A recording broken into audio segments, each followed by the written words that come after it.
à tous, je m'appelle Françoise Quick-Marinier, fondatrice du site aubonheurdessence.com ainsi que de la chaîne YouTube Au Bonheur d'Essence où vous regardez cette vidéo. Je suis aujourd'hui à La Réunion dans une plantation de mandariniers et donc nous allons parler aujourd'hui de l'huile essentielle de mandarine. Le mandarinier appartient à la famille des agrumes, c'est un arbre de petite taille comme vous pouvez le voir ici, qui a des feuilles assez vertes, un petit peu jaunes lorsqu'elles sont plus âgées et qui fait donc des feuilles, des petits fruits ici et des grandes mandarines comme vous les connaissez. Ici à La Réunion, elles sont plutôt vertes. Nous avons deux types d'huile essentielle de mandarine, l'huile essentielle de mandarine verte et l'huile essentielle de mandarine rouge. En fait, elle ne devient jamais rouge, mais ça correspond plutôt aux mandarines que vous connaissez très orange.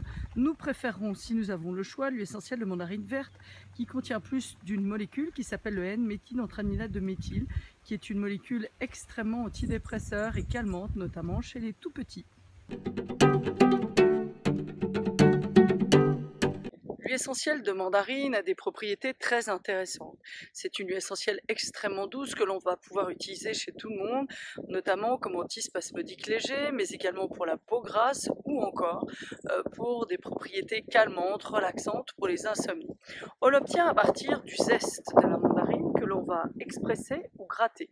Elle se conserve donc à peu près 3 ans et si vous voulez la conserver plus, préférez au frigo, surtout dans les pays chauds, en tout cas toujours en flacon en verre teinté, voire bien protégé par un double packaging.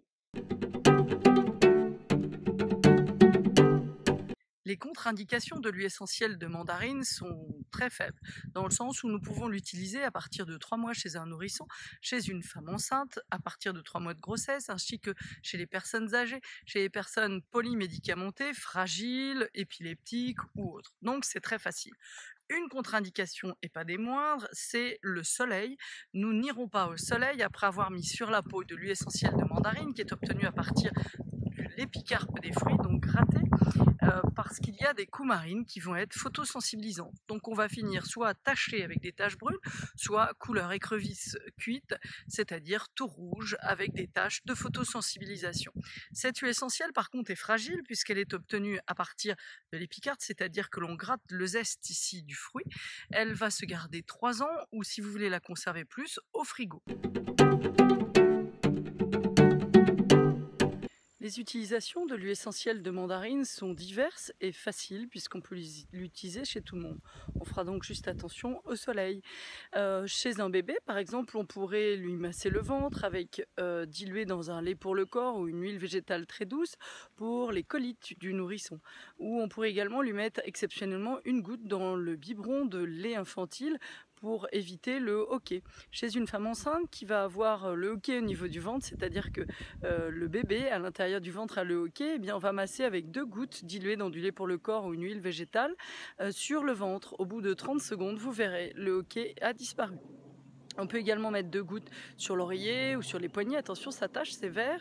On retourne l'oreiller et on va sentir cette bonne odeur pour dormir, donc pour les insomnies, pour les problèmes d'angoisse. Ceci, c'est une huile extrêmement relaxante qu'on va pouvoir utiliser chez tout le monde. On peut la mélanger à de la lavande, du petit grain bigarade, de l'orange, différents agrumes. On peut l'utiliser seule et pure. C'est également une huile essentielle qui va être décontracturante, notamment au niveau des muscles lisses de l'estomac ou de l'intestin, puisqu'on vient de le voir chez les tout petits, mais également dans les maladies de Crohn par exemple, ou lorsqu'il y a des ballonnements et des choses qui font très mal au niveau du ventre. C'est un petit peu le pendant en beaucoup plus doux de l'huile essentielle de basilic tropical. Enfin, on la trouve parfois en cosmétique pour sa bonne odeur et son effet léger sur les peaux grasses que ça va réguler. En cuisine, bien sûr, ça nous rappelle tout cet olfactif très agréable, la mandarine. Donc, n'hésitez pas aussi à la diffuser pour cela. Des gâteaux, des glaces, ça rappelle également Noël, ça rappelle des bonbons acidulés un petit peu à la mandarine comme ça. Donc c'est toujours la fête lorsqu'on sent de la mandarine et cette huile extrêmement douce peut faire partie très facilement de la trousse familiale pour tous. Voilà, je vous dis à très bientôt. Bien sûr, merci de liker, de partager, de cliquer, de vous abonner. Vous serez de toute façon prévenus plus tôt dans ce cas-là des nouvelles vidéos et donc bien aromatiquement.